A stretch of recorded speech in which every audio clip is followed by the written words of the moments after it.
What's up, beautiful people? Welcome back to my channel. Today I kind of wanted to go over a little bit of the light within before we give this book away to someone very special to me. It's The Light Within, the Path of Emotional Freedom and Healing.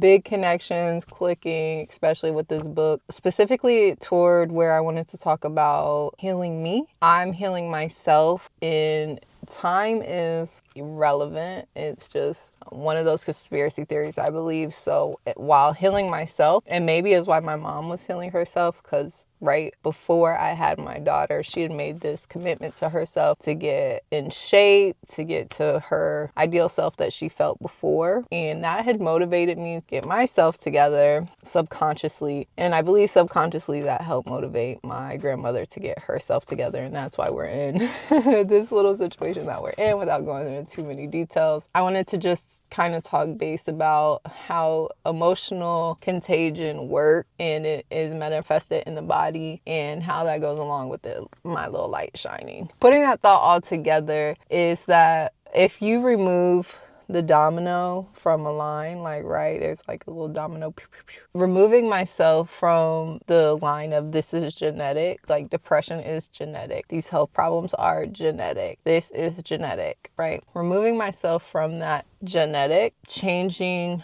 inner dialogue versus that's not me, because that's the original way I went about weight loss. Is I'm not like the rest of these people. I don't want to live like the rest of these people. I may love them, but I don't have to pick up their habits and their problems and whatever. That's not my weight to carry. That's not my weight to carry. It's not my struggle to have. That wasn't me. That's not my journey. So I don't need to carry that burden anymore. And when I did that, I didn't realize I was initiating ongoing everlasting change with God, and what that meant with improving myself and why that was important, especially with kids. So I'm changing the talk about depression, right? Literally telling myself like, hey, there is this light within me. There is God within me. Every day I get up and I choose life and I choose this light, and don't let negative narrative into my domain, because then it's like a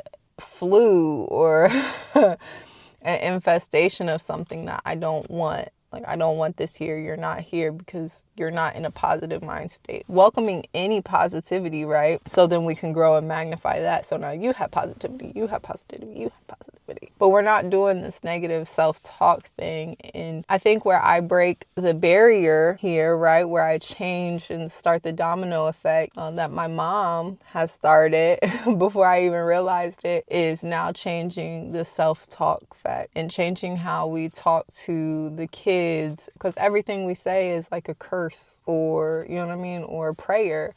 So not letting people speak over your kids like, oh, she's a little hell raiser, or she's gonna be trouble, or she's this, or he's that. And it's like, no, we're not doing that. They're beautiful kids, they're loving kids, and I'm not gonna let the negativity that you feel about them being athletic or strong or whatever affect how we deal with them. And everything else is changeable, right? You can change out sugar, you can change out the diet, make sure what they're eating is in support of their little bodies, as well as feeding them positive talk. And while we may not speak the same language yet, because kids have their own little language and they're picking up, they understand the vibration and they can feel that wholeheartedly. And then you start to believe that. And so we're going to change that. We're going to change the way we think, and that changes the way we speak. I don't want to quote the wrong person or say the wrong name, but I was listening to something with my husband. He said that there was two things that are true and factual that connects you to God: that your imagination and your speak. If we imagine good things and we speak good things, then nothing but good things can happen. If you're speaking bad things, now I'm imagining bad things, then bad things are going to happen, and we're not doing that. And when you have that emotional contagious person around you, that affects your posture, the way you